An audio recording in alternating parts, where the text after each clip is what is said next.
Good evening and welcome to another Poultry Keepers 360 Live. You see, you got four of us here tonight, and we're going to have fun. Karen's feeling a little bit under the weather. She's having a hard time talking. She might have caught some kind of bug or germ or something up there in where were we? Oh yeah, Ohio. Madeline Royal is joining us tonight. She was with us in Ohio, and I thought she could add a lot to what we're going to be talking about tonight, which is the Ohio National Poultry Show. Jeff is here, and I am here, and we are ready for a good evening coming up in just a few seconds.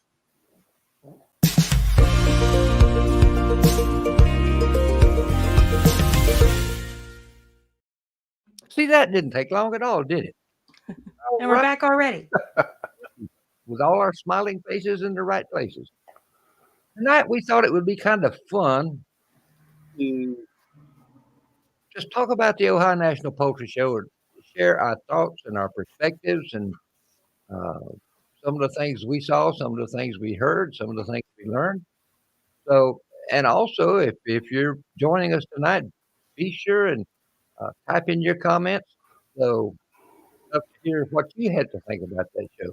It was a once in a lifetime event. Trust me.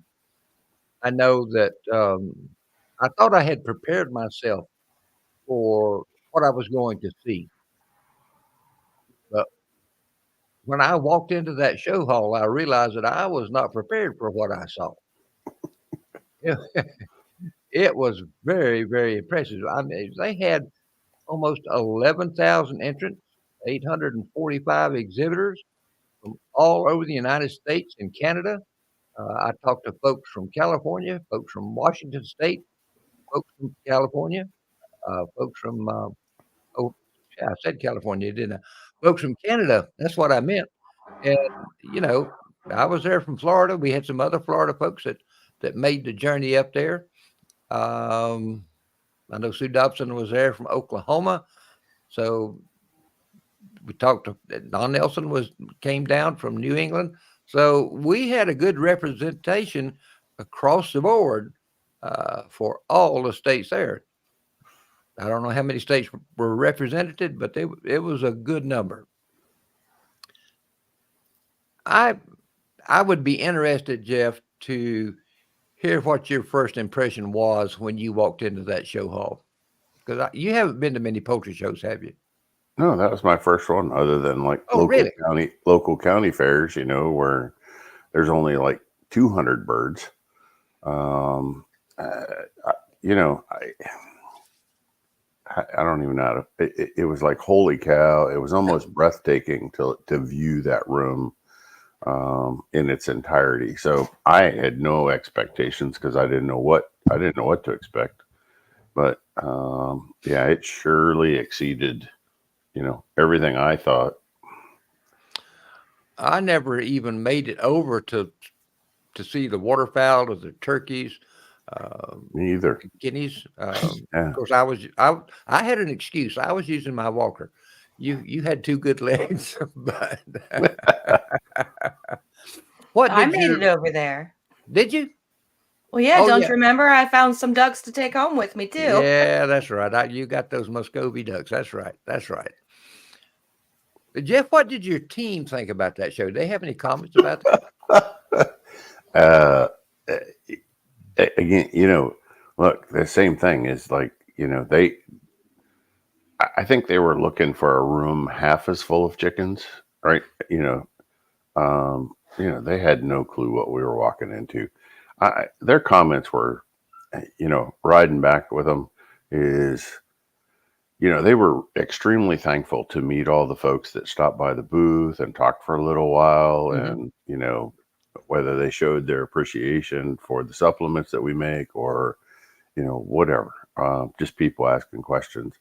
So I mean, we stayed really busy at the booth. I was really surprised. It was great to meet, finally put faces to names. you Yes. know Oh yes. um, that was huge. That was, and that's really why I went. Right. I wasn't there to sell or whatever.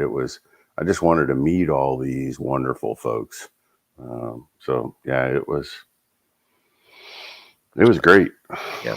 I'm Well, planning to do it again. Hopefully, I'll see a bunch of people again. awesome. Sue just said it was mind-boggling to her, and she's seen some fairly good sized shows. But Madeline, what did you think when you walked into that show hall? Well, it was my second time to go up to Ohio Nationals, but this time the vibe was very different than the last time I went up there. And you could almost feel the excitement of some of the exhibitors. There were a lot of folks who were looking a little overwhelmed, but we all got the hang of it. And it was a really good time. And putting faces to names, like you guys are saying, that was awesome to do. And I wish I was so much better at remembering names and faces, but some people I've been talking to online for a while now, I'm like, wow, you are real. But the camaraderie that I was able to see, because I wasn't up there for any particular breed and I wasn't up there with birds of my own, and just hanging out with a couple of different groups of people who were involved in their breeds. Like, they've known each other for years. Some of them have known each other for decades, but just seeing those interactions and what all they're able to talk about and discuss, there was so much knowledge packed into that building. And Yes. that's one of the more incredible parts about it. Yes. And you're talking about known folks for decades. I've known Don Nelson for decades, but that was the first time I'd ever had gotten to meet Don. But it was a once in a lifetime experience for me. I tell you what. I will share this with you, and taking a judge's point of view, I saw some classes there that were just mind-boggling. There'd be several hundred of the same breed, and well over 100 of the same variety. I heard somebody say there was like 100 young male white call ducks, and that, man, you're under a lot of pressure when you judge a show like that. First off, because there's just so many birds that have to be judged. I don't know how many judges they had there, but they got all those birds judged for the most part by Saturday afternoon, which was an incredible feat in its own. But you've got the exhibitors get so intense watching the judges, and they've all got their birds there, and they're wanting to see how you place them and how you go over and what do you do this, how do you do that, and you can't help but feel their intensity yourself. So you do your best, as best as you possibly can, to go through and find the very best birds, and that's a chore when you've got that many birds, no doubt about it. There were a couple of classes that were really fierce competition, and I walked the aisles, and without getting my hands on birds, I don't even know that you could do it just from a visual walk by. It is a lot of them. I mean, it was tight between some of those rows with the quality of the birds that were there. Not only the quality of but the sheer numbers of birds. Everywhere I went, no matter what breed it was or what variety I was looking at, the birds were quality. There was, I didn't see any birds in that show that I thought, this bird is kind of a not going to make it type bird. And there were some of those classes that there were birds in there that, oh my goodness, they were just dynamite looking birds. And if they didn't win in Ohio, they could have probably won in most any other show. And that speaks a lot to the dedication of the breeders and the exhibitors, because it takes a lot to have those birds ready for a particular show. You've got to time your hatches. You got to know how long it takes for your birds to mature. Do the males mature at a different rate than females? Like my Rhode Island Reds, I can have a female ready to show in 8 months. Well, not so much for the males. I got to hatch those in just about a year before I want to show them. It takes a good 11 months on some of those red males to get mature. Kerry said everybody definitely brought their A game to Ohio, and that's exactly right. It was it was a real credit to the breeders and the exhibitors there, uh, because the depth of quality in some of those classes was just palpable almost. I know that Jeff, some of your customers were there. Had a chance to talk with them. Sue Dobson was there. Uh, your gal up in Wisconsin with the ACLs and several others. Yeah, the Shamo, until you see a Shamo up close and personal, you don't really grasp. And that was a cockerel. Yeah. He was not yet a year old. Mm-hmm. So if he comes back next year, just the sheer size. I don't know. We posted a picture of that bird, and I don't know if a lot of folks caught the fact that there were wooden blocks under the corner of that coop to raise it higher so that bird could stand up straight. I've seen that done with different breeds. Large Brahmas sometimes need that. It's he was an impressive bird. If Jessica brings him back for another year, I don't know how they're going to. It's going to be blocks again, but probably more. Yeah, he was a big bird, and he was very impressive for a cockerel. So I was surprised how docile he was. He was pretty calm and docile, easy to handle. So most folk think Shamo game fowl doesn't have the best temperament, but they're actually quite docile, particularly with people. Now they're not so docile with each other, but it's a very docile breed. There was a guy here in Florida that had some that he had Malays, which are a little bit taller than the Shamos. Really? Yeah. Those, you could almost put a saddle on those things and ride them. Yeah. What's the next step? Up to ostrich? Yeah. Yeah. Yeah. Emus are maybe a brief stint with emu before upsizing to ostrich. I still didn't catch the name of the line of those monster Plymouth White Rocks. I see them in a lot of the shows in Ohio since I'm local to the state, and I always see them. They're huge, and I still don't know whose they are. Well, there's a lot of folks got them that are like that.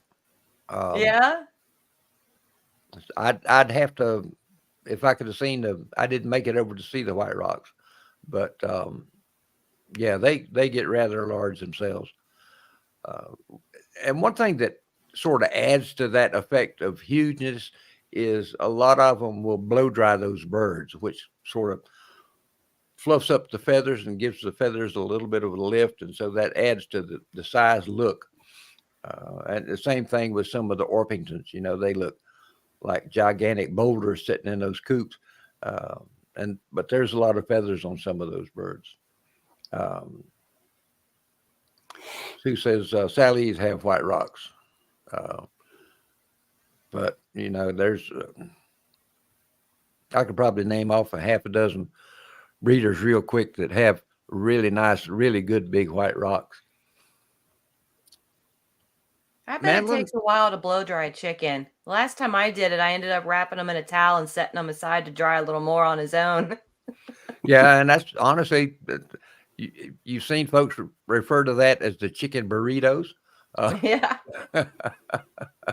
But, Craig Hansen had about a slick design. He took a dog crate and put a piece of, I think he took a piece of plywood and just drilled lots of holes in it, and he hooked up his shop vac to it. And so it was blowing air up from underneath the birds.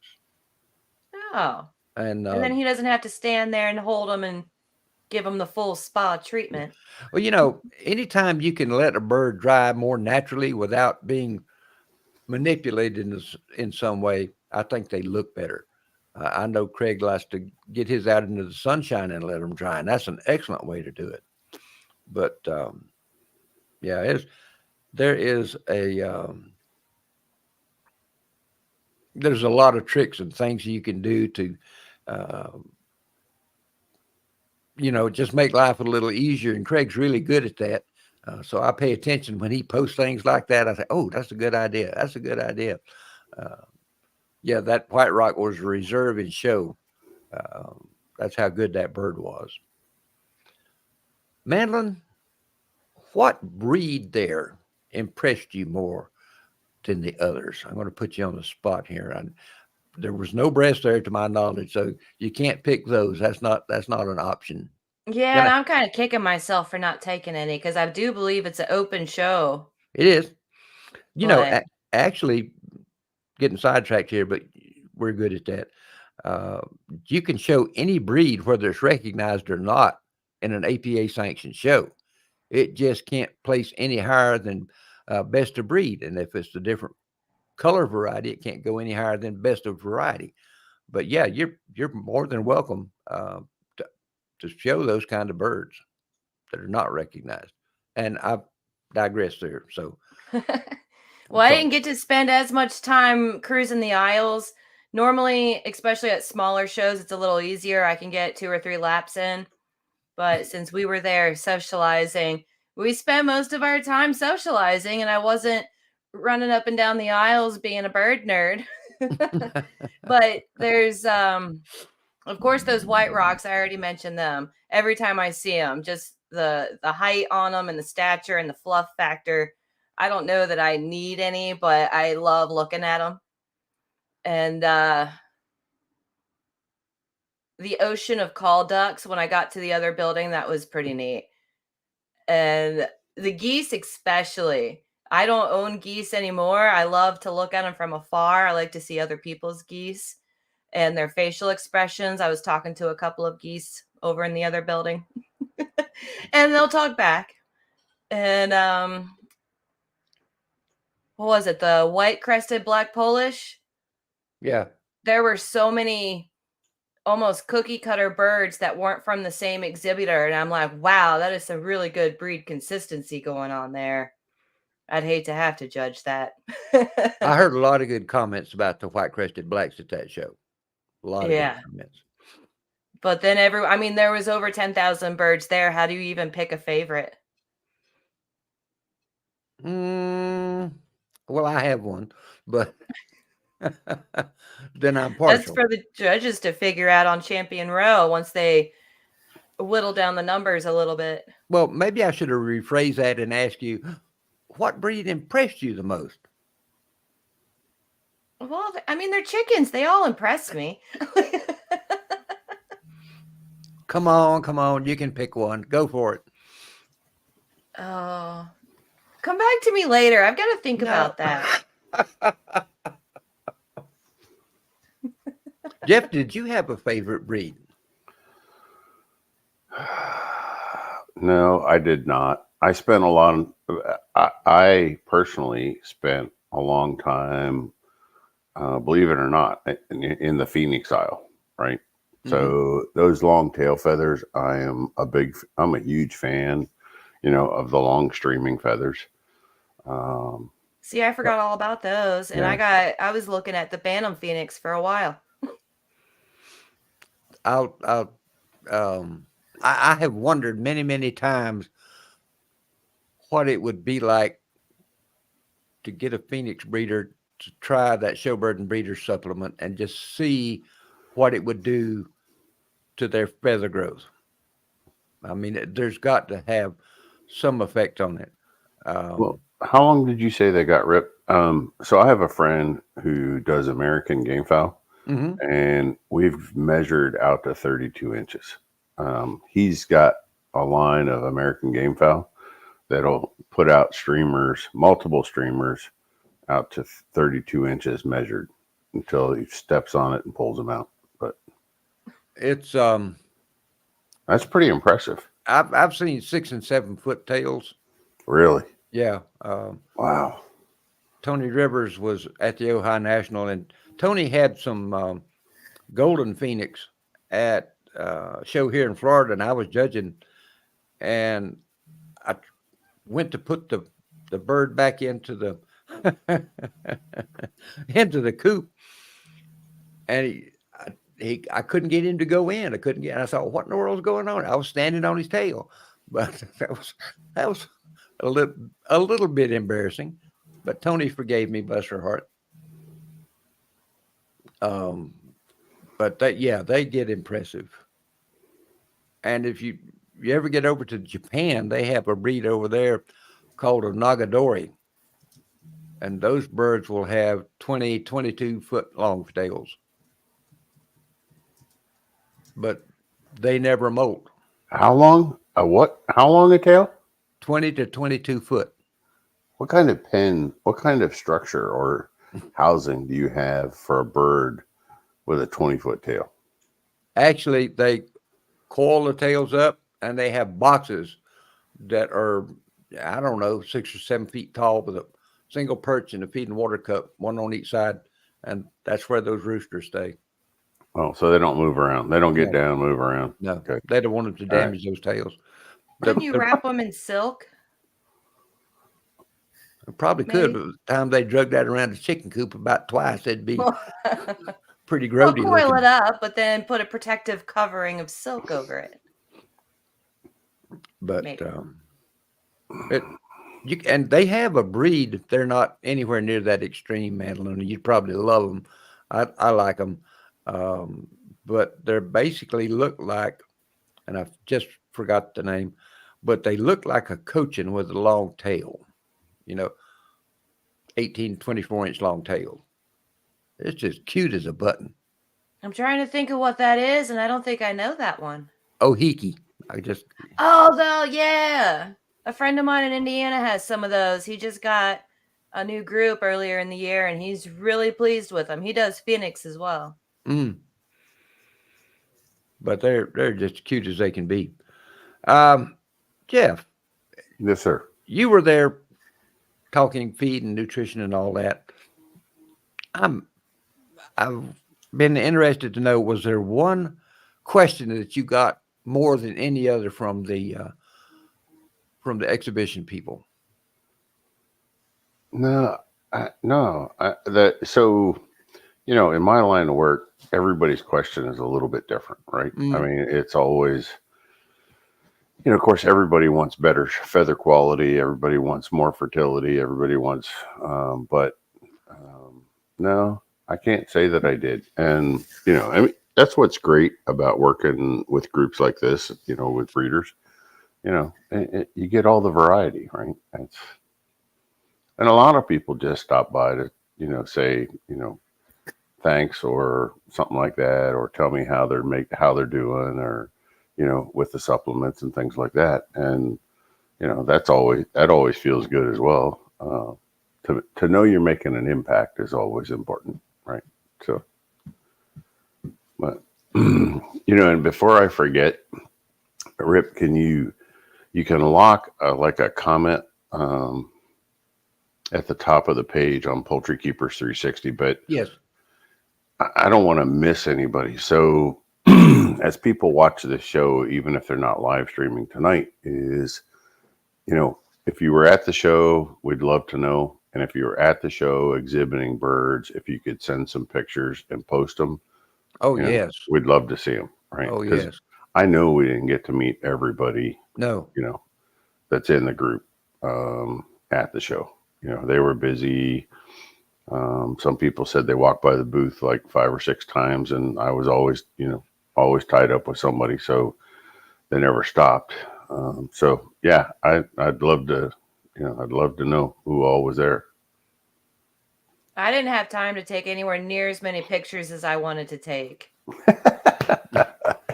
I think I took about 5 pictures, and I wasn't in any of them. You could fill up a memory card pretty quick there with no problem.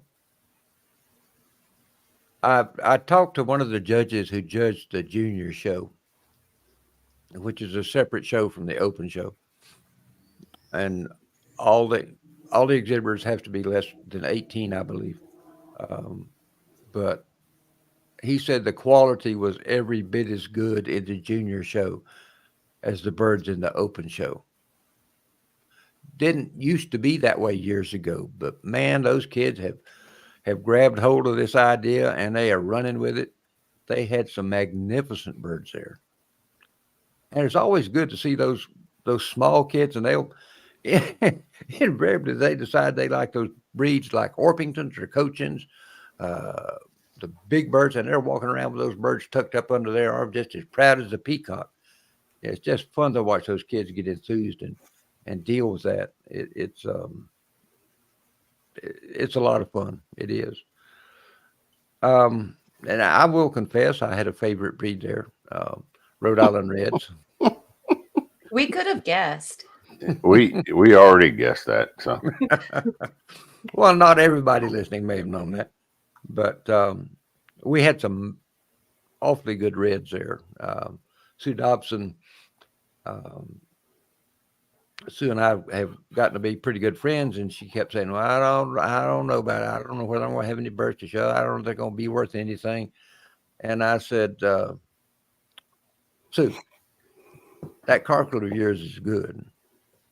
And lo and behold, the cockerel was uh, best of breed in the large fowl reds. Went on to be uh, best red overall, and that's he's to do that. You got to beat all of the open show reds, large and bantams, and all the junior show birds, large and bantams. And there were some awfully good birds there. I know Dennis Myers had a bantam cockerel there. It was, I think, reserve champion single comb clean leg for the show, and that was just a dynamite bird, dynamite bird. But Sue's bird was just. Don Nelson said, this is a bird that I would like to take home. And I think anytime a judge says that, that's probably one of the highest compliments you could get. And Don Nelson's had red since, oh, much longer than I have, for many, many years. And he lives in Rhode Island. That's where the breed is from. And he's been around a lot of reds in his time. But to hear a judge say that about somebody's bird, that's a very high compliment. And I couldn't agree. And Jeff, you saw the bird. She brought it around there, and yeah, y'all took a picture with him. Yeah.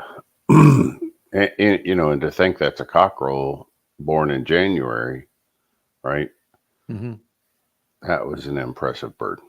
So He had a lot more growing left to do. yeah. And the difference between the caliber of the Rhode Island Reds that were up there and like what you might get in a hatchery order, because it was only last January that I ordered 25 Rhode Island cockerels to grill for one of my meat buyers. And the difference in the coloration, the size, the growth, it's night and day. They may as well have been completely different breeds. And I'm sure there's a lot of varieties that are like that, where if you haven't put your eyes onto what the quality birds look like, just going to the shows for that reason is why I was going initially, just to get a look at what I've never seen before. Yeah, hatcheries don't carry those lines. So No, they don't. if you want those lines, you have to go to a breeder. And I know Sue said she wasn't coming back next year, but I would love to see that rooster next year at the show, because he can only be better. Unless something catastrophic happens, he can only be better, right? It's amazing. People think, well, once they hit 12 months old, they're mature. That's not the case. I mean, 24 months on some breeds before they really peak out at their growth and potential. And that Rhode Island Red is going to be one of them. He's truly impressive. Yeah. Yeah, I do. Even if I have to go to Sue's, I want to see him at almost 2 years old, because he's going to be something else, right? I know his daddy was an impressive looking bird. And I'm sure Sue will have one of the other of them at the ABA National in Oklahoma, because we're having a Rhode Island Red district meet there. So we'll Are you see going, Rep? No, that's a bit No? far from me. Oh. When is it? I think it's in a week or two. Oh, I'm not going that quick. But yeah, I've been out there a couple of times. The show was in Shawnee, and yeah, Sue's going to be there. It's a nice facility, wonderful people, and friendly exhibitors, and you just couldn't ask for a better environment to hold a poultry show. But hey, Karen, you don't have to say anything. No, you're good. Just pop up some questions or some responses we've been getting. I know you've been few. I will. I want to show you some pictures Craig sent. Oh, yes, by all means. Craig said that this goose was walking around the show at 6 a.m. on Sunday. An escapee. Just chilling. And then he said Sunday morning when he walked in, that was the first thing he saw. Oh, wow. That's a good-looking bourbon red turkey. So, That turkey doesn't surprise me. Yeah. They get up to no good every chance they get. looks like he They was were having born himself a to get into no Coca-Cola. Yeah. Mm. All right. So comments, yeah. Get there.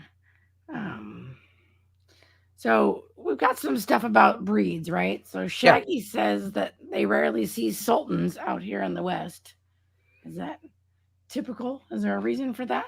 Yeah, there's not many sultans, period. But I heard they had a pretty good class of sultans there. It's a fun breed. I mean, they've got so many positive things going for them. They're crested. They got vulture hawks. You name it. What would be disqualifications in other breeds? Vulture hawks on purpose, right? Yeah, that's required by the standard. It's written into the standard. So, so Larry said the Moran's class was impressive. I never made it over to the Moran's class. I was asked to judge the Moran's egg show, which is always fun, but I didn't get to see any of the actual birds themselves. There was a nice lineup for the black coppers. Was there? Yeah, but I didn't see any whites and I didn't see any solid blacks. And some of those are some pretty good birds. Yeah, that surprises me. And the whites, honestly, I have seen have usually been a really, really good type. So it was a shame there wasn't any whites there. All right. Sue said that she saw. Oh, you can read it. Yeah. Brad Buttram was there with his golden campings. I have heard they are really nice birds. I've never seen any of them other than in pictures. I wish I had gotten over into that neck of the territory then and looked those birds over. Now, Craig says there's 100 large fowl coachings and 252 coaching bantams in the open show. Wow, I didn't realize there were 252 of the bantams. Yeah. That qualifies as a serious flock of coaching bantams. I noticed he made a comment about the birds being on the upper row, and that's not where you want a short judge. There was a judge up on a stool so he can get right in the position he needed to be in to look at him. Oh, that was Rick Hare. Yeah, he's not very tall. He's vertically challenged.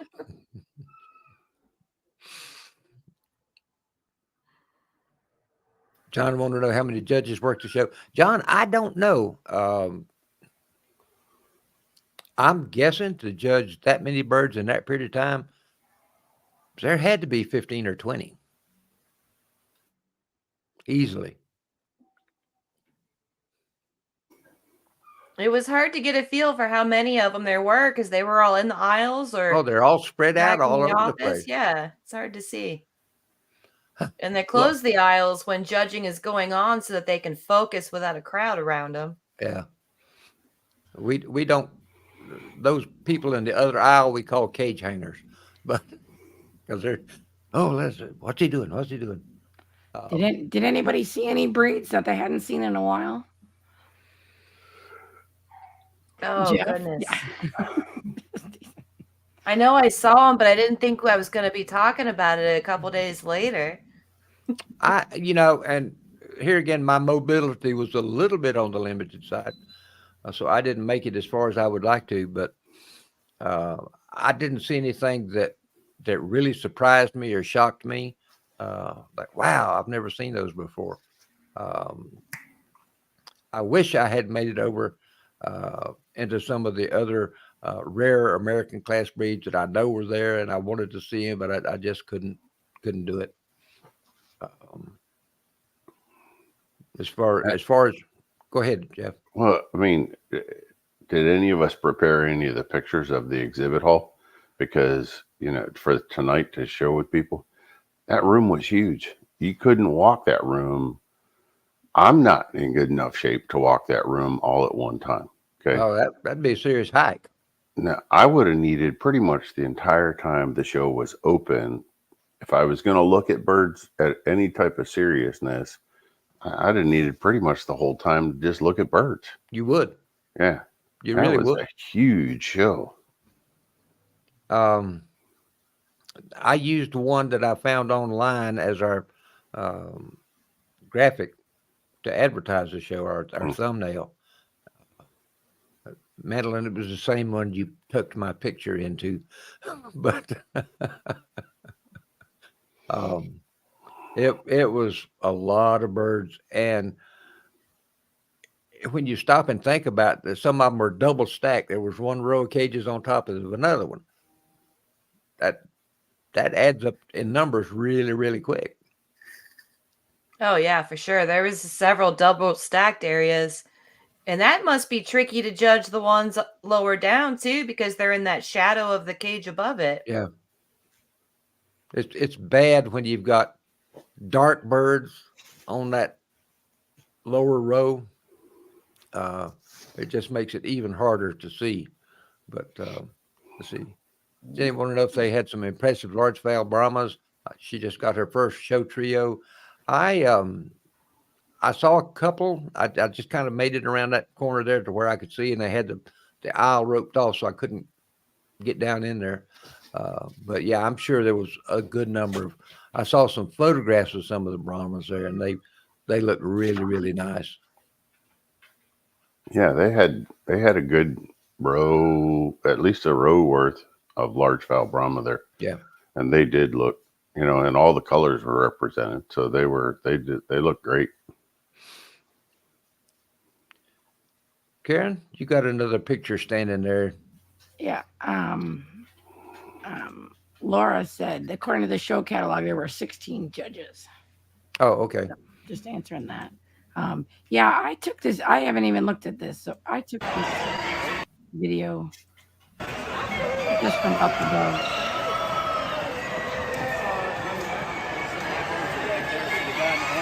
Yeah. My three are on that row, and I can see each one of them in the pin setting here.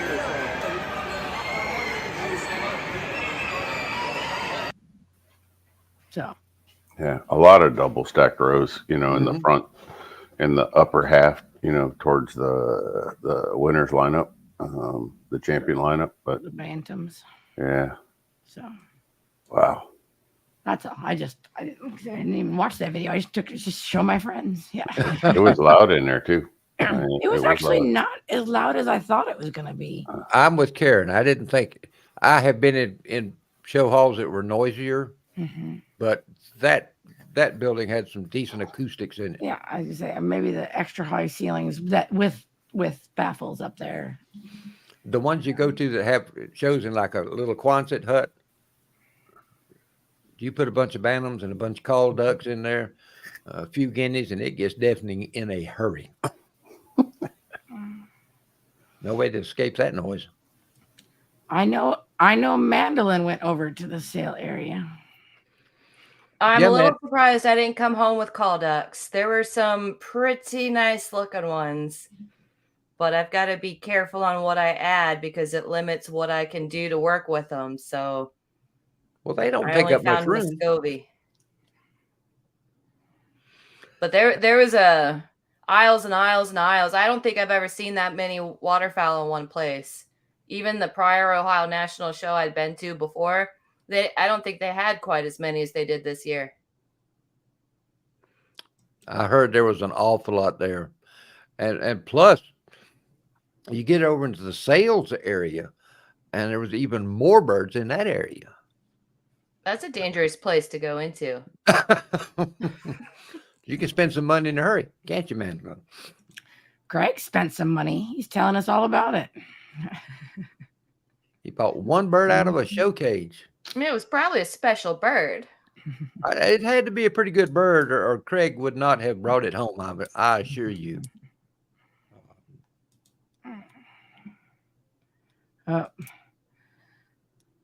Laura said she looked at some Pomeranian geese, but they were already sold. Yeah, I'm too tired to get pictures ready. That's all right. You're not a problem. We'll get some of the pictures that y'all are sending to us, and we'll post them up on our groups. And I can even forget what you call it. We'll make them stick to the top, so you can find them readily.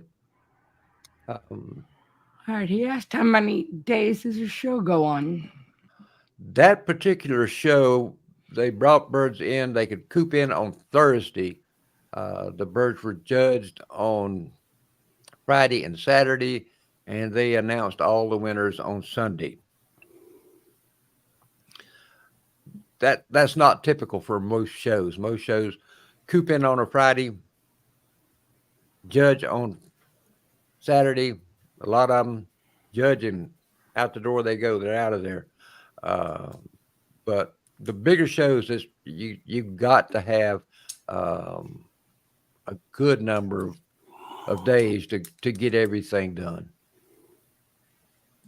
I was kind of glad I was not there on Thursday. We drove up, left here Wednesday, spent the night in South Carolina, and then drove on in kind of at our usual snail's pace.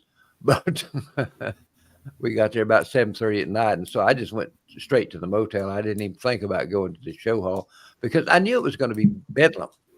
You cooping in that many birds all at one time. It's a logistical nightmare. It sure is. Rob wants to know, what does it cost to enter a bird? Rob, it varies from show to show. Anywhere from probably $3 to $5. Some shows may be a little bit more. Some shows may be a little bit less. But it takes a lot of money to put on a show, even a small show. I mean, you've got to rent a facility, and usually there's a cleanup fee associated with that if you don't do it yourself. And you got to have all the coops and all the cages and all the stands and all that to put them on. And it takes several $1,000s worth of equipment and rental space just to put one on. And it's usually done by just a bunch of volunteers. I mean, they don't have any paid help to do that. And so if you get involved with the show, if you can stick around after the show's over and help them tear down and clean up a little bit, that would be much appreciated. I know, having put on shows before, it's a chore. It's a real chore. Jenny's Just got cleaning up all those pine shavings. Jenny's got a legitimate question. I was not very biosecure. I brought home disease to myself. We're going to dip you in disinfectant before you leave next time. I forgot to rub myself down with whatever it is you rub on them beforehand. Yeah. Jenny, I know some people worry about diseases, but honestly, in all the years I've been showing poultry, and I've gone to many, many, many shows, the only thing I brought back from a show that was a disease or a problem was a case of mites one time on one bird. But I never had any of my birds get sick. I know some people have, but maybe I've just been fortunate. I make sure my birds are healthy. I try to keep them supported with quality feed, make sure they have plenty of vitamins and minerals, and just keep your birds healthy. When you go to a show, when you bring them home, quarantine them for 30 days in an area away from your other birds. And usually you're pretty good. Well, and it's good that they're not living as a flock when they're in that environment. Everyone has their own individual food and water as well. And so their contact is fairly limited. And I'm glad you said that, Madeline, because another thing that I do when I take my birds to a show is I take my own feed and my own water. I feel like the least you can do to stress a bird, the better off you are. So they're accustomed to your water, they're accustomed to your feed. Now, some shows provide feed. Usually, it's some sort of scratch feed. Honestly, occasionally you'll find shows that have a layer feed or whatever, but it's not going to be the same feed you have at home 9 times out of 10. So take a 2 or 3 jugs of water and 5-10 pounds of feed, and that's probably 5-10 pounds overkill, but just take what they're accustomed to. Madeline and I were conversing or responding to a post in one of the groups.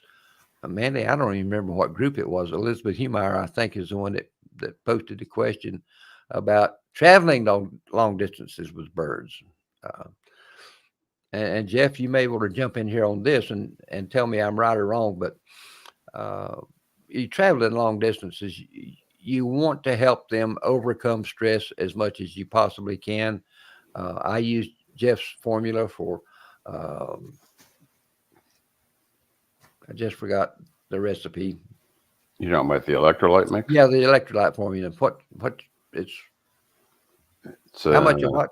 It's 2 ounces of apple cider vinegar, 1 ounce molasses, teaspoon of grated ginger, fresh grated ginger root, and a teaspoon of salt, and that goes in a gallon of water. You'll be amazed at how, the energy level, it maintains their appetite. It really relieves a lot of stress on them. So if you can keep them drinking and eating, especially, and I saw a lot of people that brought their own feed there, Rip, like you just suggested. Mm-hmm. You don't want to change that. I mean, come on. What's it going to take to haul 5 pounds of feed and 2 gallons of water, right? It's just not that big and that's for, a half a dozen birds. That's not for one, so it's not that hard. But yeah, you're right. I mean, anything you can do to minimize the stress. Actually, I don't know that people even thought about it, but in that show hall, if I just now thought of this, but if I would have taken a piece of shade cloth like they use on a greenhouse to put over the top of my bird's cage, would have been huge because of the intensity of the lights in there. It's bright. Right. Those birds would have been a lot more mellow and comfortable. Right. So. The other thing I've been known to do, Jeff, is I will take one of those soluble B12, or not B12, but B complex pills, like the little sublingual things, and dissolve that in with the electrolytes. Yeah, there's no reason not to. I'm just not a fan of the salt-based electrolytes that come in the foil pouch. It's too much salt. Then you're going to get a strange looking manure, from using it. And then you're going to think your birds. Then, right? So it's a domino effect. Oh, he's got running manure. I better do something, right? Well, no, it's probably that crazy electric. I literally saw Gatorade in some of those cups, and I was like, "You gotta be kidding me!" Yeah. But That's a ton of sugar. that was green Gatorade, right? And I saw it in a whole row, or half a row anyway, of birds where somebody had used, some green Gatorade.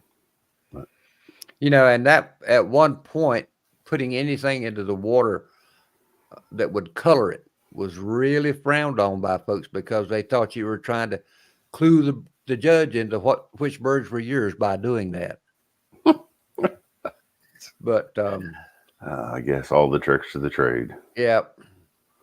Oh, Laura just made a comment here that entry fees for that show was $6 for a single coop and $12 for a double coop. And Rob, when you would want a double coop, is you have males that are large or have big tails or something, you put them in just a single coop, which is a double coop is 2 single coops together is what it amounts to.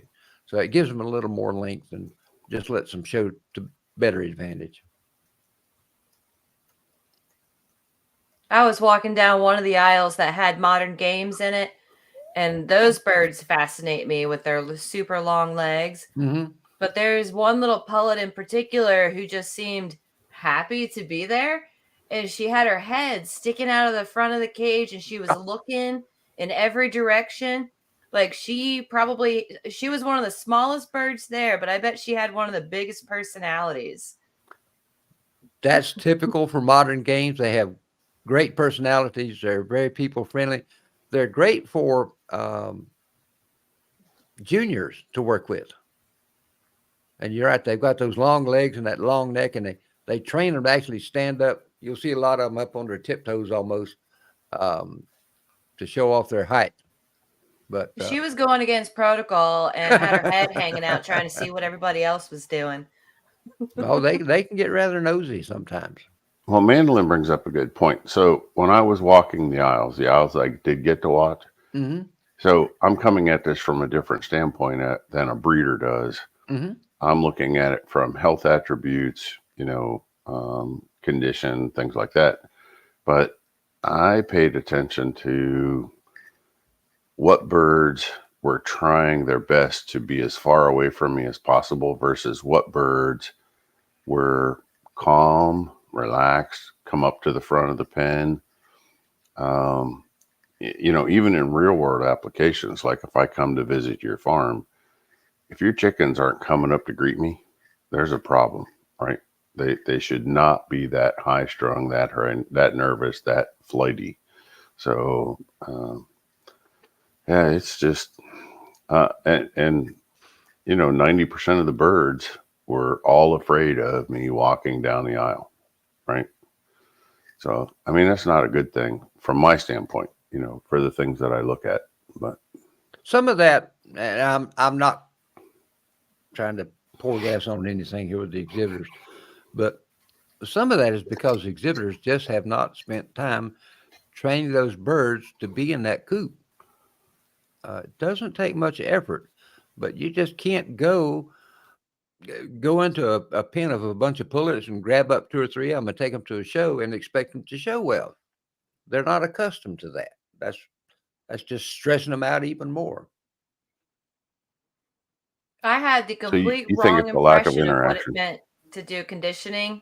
I thought it was about getting the condition of the bird together and keeping them clean in a cage.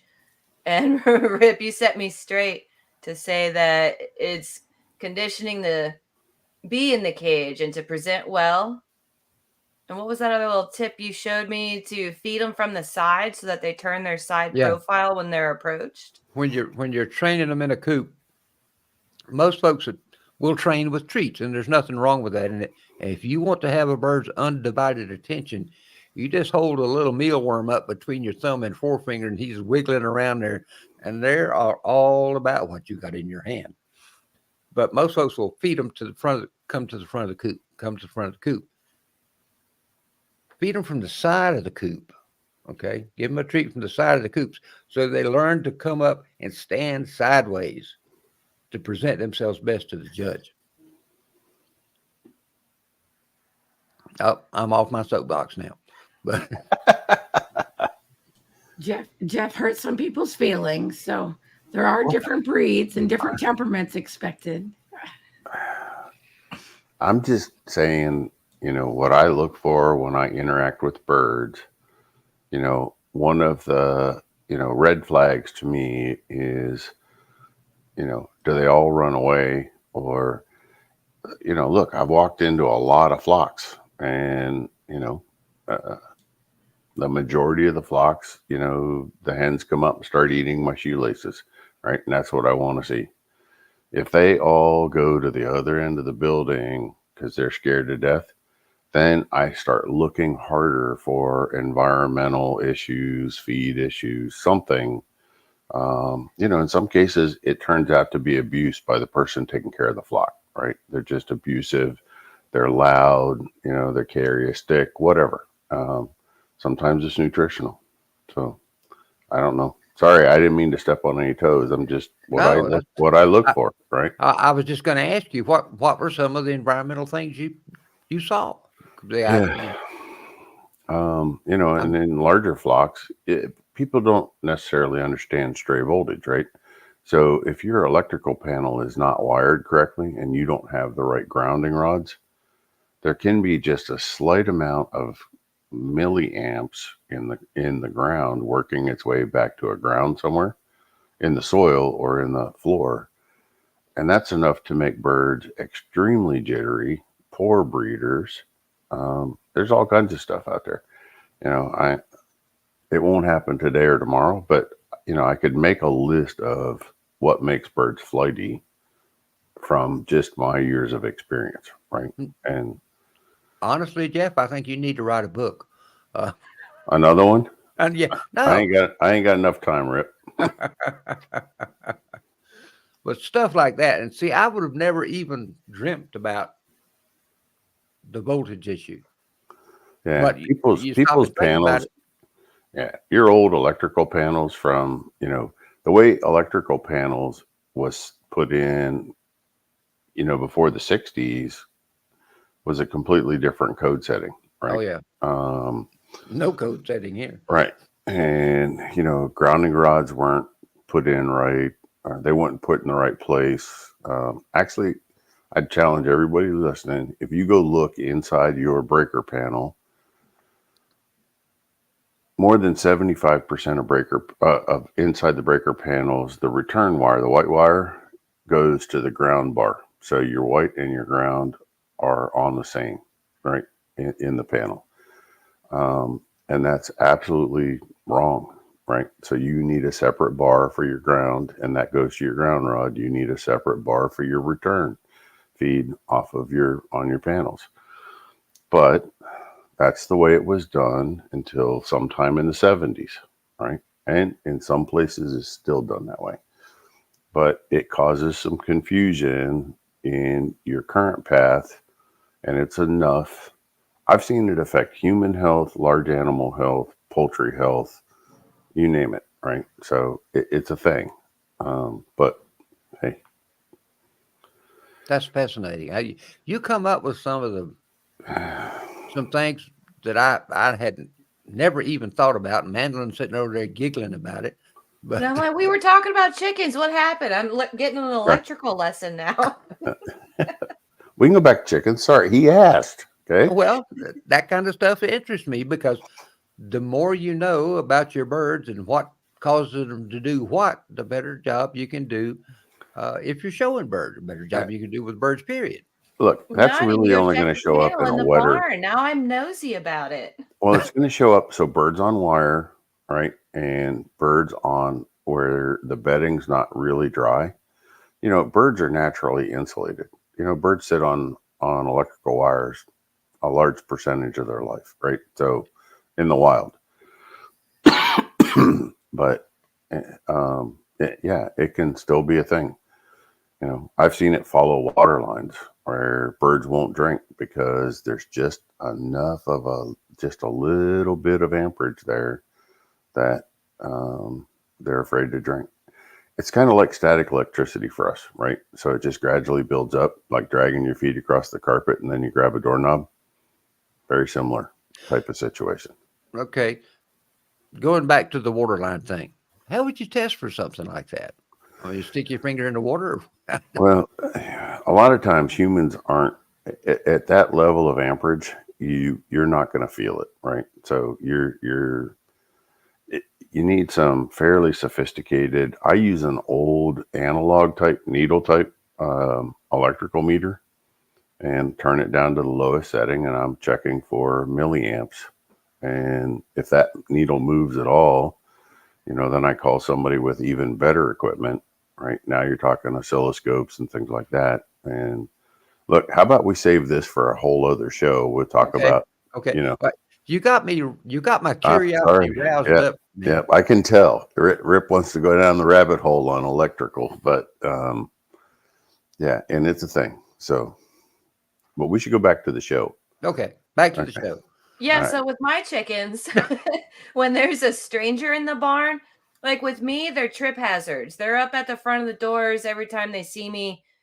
And I announce myself. They say, yeah, we're here. Come on, let's get to a show on the road today. But if someone's in there with me that they don't recognize, they will hesitate and they'll be different while the strange person is there. But they recognize my husband and they recognize my neighbor. But everyone else, they have like this awareness, like, no, well, we don't know that one. We're not going up there for them. Yeah, believe it or not, clothing color makes a huge difference. So, you know, if somebody's coming in there with brighter colors, reds, oranges, yellows, whites, you know, things that reflect more light, the birds are going to pick up on that. They're very color sensitive.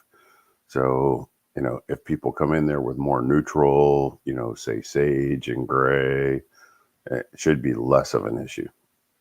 It should be, but may not be.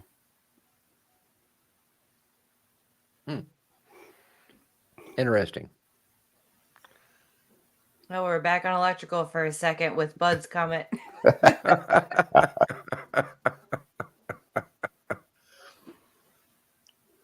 Craig Hansen said it was great to see you, and Craig, I enjoyed it. We had a chance to chat, I don't know, 3 or 4 times, and I thoroughly enjoyed it. Strangely, a lot of it did not evolve around chickens, but it's always good to see Craig, and I value his friendship very, very much. All right, let's throw in a few non-Ohio things here. Go for it. Okay. SG says, thanks for the chicken advice. They just had the best hatch and vitality ever. Good. Awesome. Good. That's good. That's what we like to hear. Somebody else read that. Yeah. Mr. Jeff, you'll be proud of me. I stopped feeding 28% game bird feed to my breast after the live that night.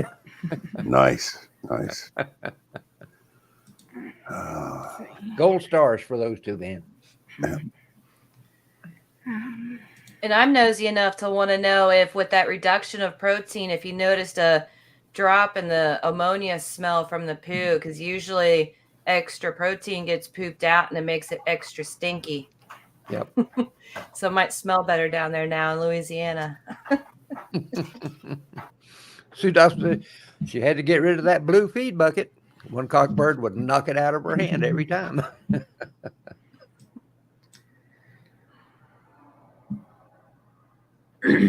Well, we were hiding from you, Laura.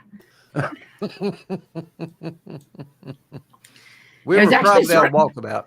It's actually sort of funny. If Rip got away from the booth, it took him hours to get back because he couldn't get very far without somebody stopping him. So it wasn't hours. Well, could have been a couple of times. Yeah. So. I don't know about you guys. I didn't get enough selfies with people, you know, from the show. Mm-mm. I wanted a whole lot more of those. If we ever do that again, we need a setup where we already have a camera on a tripod, you know, so we can get those pictures. Grab and grin photos. That's a good idea, Jeff. Can you go back in time a week and think of it? Yeah. We're just going to have to go back next year. Little late now. Little late now. All right. You want to wrap it up there, Rip? Oh, we're wrapping up? Oh, well, before we wrap it up, I got a couple of announcements to say. I want to, on behalf of myself and my compatriots here, I want to wish everybody a happy Thanksgiving. I hope you have a good time. He's ready for Thanksgiving. There he is, all pushed up on the table with the fall colors. But have good food, good friendship, and good fellowship with your family, and just think of all the things that you have to be thankful for. One other thing, I want to remind you about our podcast. You know, it comes out every Tuesday morning, bright and early at 12 a.m.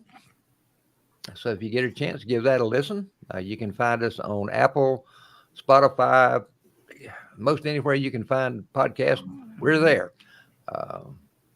And last but certainly not least, it has come to my attention that one of our folks here, has a birthday coming up. Mandy, is it going to be your birthday? Oh, Karen, you're such a fibber. Yeah. So, Karen, I know it's a little early, but it's not till tomorrow. What are you talking about? I just started to say happy birthday tomorrow. But So, yeah.